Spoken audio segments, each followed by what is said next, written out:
Hello, friends. This is Dave Hurwitz, executive editor at ClassicsToday.com. Are you into a little historical violin playing? Let's talk about Ginette Neveu, because this is still around, which is really kind of cool. This is her complete official studio recordings. Of course, there are many more, broadcast, air checks, various things. We'll talk about another one in a moment, but this is the Warner box, 4 CDs. Now, Ginette Neveu was an amazing violinist. She was one of those sort of natural musical genius types. She just took to the instrument as if she were born to play it.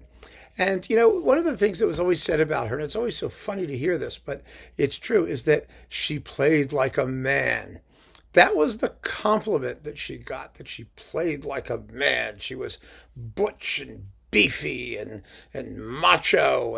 But the truth of the matter is, she played like a man. In other words, her tone, or what we conceive of her tone, and her rhythm particularly, she had this rock solid sense of rhythm.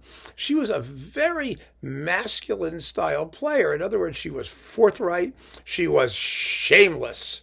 Because, when that's the nice way to say it, because if she was really shameless, you could have just as easily said, oh, she played like a tart. But they're not going to say that because she was female.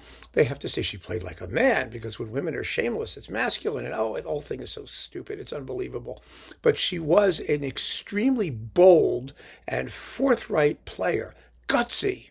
Really gutsy. She went for it when she played, and these performances are really evidence of that. They're quite fascinating. Perhaps the most interesting of all of them is the first disc, which only contains a single work in this set, the Sibelius Violin Concerto. So it's only like a 30-minute disc. It's actually a little longer because her tempi are somewhat measured, particularly in the finale. You know how the finale usually just goes yum ba dum ba dum ba da ba dum ba ba ba ba bum. Well, she takes it considerably slower. She's like dum ba dum ba dum ba dum ba da dum ba dum ba dum ba da da. But the result of that is that you really hear every note, and it's a very difficult finale.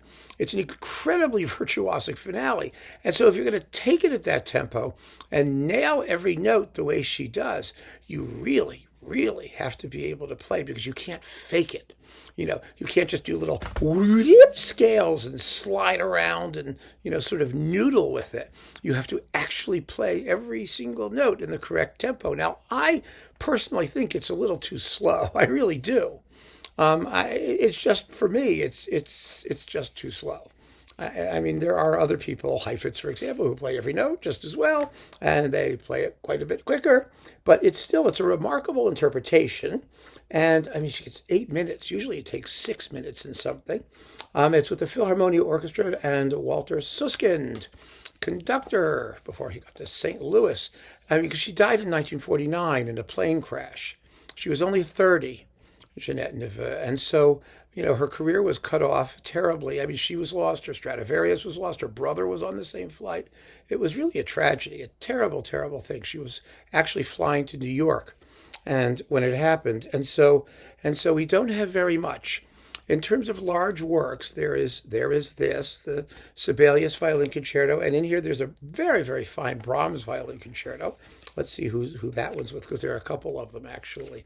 When she did the Brahms. The Brahms is with the Philharmonia again and Issei Dubrowen, and it's splendid. It's really first rate. A first-class performance with a really taut initial allegro, and it's just exciting. And like I said, she plays like a man. There you go. And the Chanson Poème. And then we've got 2 discs of violin tchotchkes. Now, how you feel about violin tchotchkes depends on how you feel about the violin. I am not a tchotchkephile, I have to confess. I do not find the solo violin to be the most fascinating of instruments. And there's nothing wrong with it. It's okay. But I'm much more interested in the work than in the instrument. And so to hear these light, fluffy things is a little bit much. You get Tzigane by Ravel. Most horrible piece Ravel ever wrote. And these are all with piano accompaniment. And the pièce en forme de habanera, and you get the scarlatescu bagatelle, and Faya's Spanish dance, and the Dinitsu horror staccato. Why anyone plays that, I have no idea. An arrangement of a Chopin nocturne. Joseph Suk, 4 pieces. That's interesting. And the Debussy violin sonata. Now that's interesting. You see, I like the pieces. It's more than the actual fact that it's just a violin noodling along.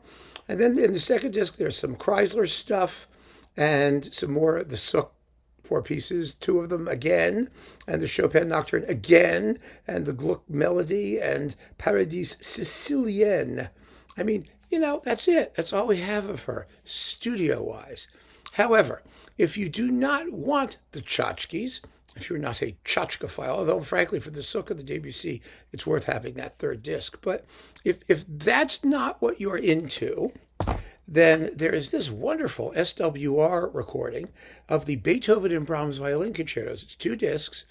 In this case, the Brahms is with the French, Orchestre Radiodiffusion et whatever, Télévision Française, blah, blah, blah, blah, blah, the ORTF. French orchestra with Roger Desormières. It's pretty wonderful. And then in the Beethoven, that's another version of the Brahms, right? I said that? Whatever. Then in the Beethoven, it's Hans Rosbaud with the SWR, Symphony Orchestra, Baden-Baden and Freiburg with Rosbaud. Wow. Now, these, of course, are mono. She died in 49, so they were all recorded quite a bit earlier or around there. Well, this is 48 and 49, these 2. And the rest of this stuff was done, let me see here. Well, it's all around the same period, actually, so that's all you need to know. Sound is not terrible. It's quite listenable. And she was a miraculous violinist, somebody who you should get to know. Just in these works, her Brahms concerto is really quite famous. Her Sibelius is kind of legendary, and it's completely unique. It's totally unlike any other performance, whether you agree with her tempos or not. Boy, can she play the violin. And the tchotchkes are tchotchke-like. And so there you go. Ginette Neveu. And, others of you may point out, some of the other historical, broadcast recordings and air checks and other things that exist. There's more of her stuff that's out there. But not a lot, not a ton. We have not much of her. And her tragic early death was really a loss. It was a loss to music and to the violin school, because she had, aside from the fact that she played like a man, she really did have incredible personal musical qualities and character, and just a persona and a musical genius all her own. And that's what's really worth getting to know, in my opinion. Because when you hear her play, you are hearing a true, original, natural, not masculine, just a natural musician who was born to do what she did. And so there she is. Ginette Neveu. Give her a listen if you don't know who she was. She's one of those names you really should know, and one of those artists you should definitely hear. So keep on listening, folks. Thanks so much for joining me. Take care.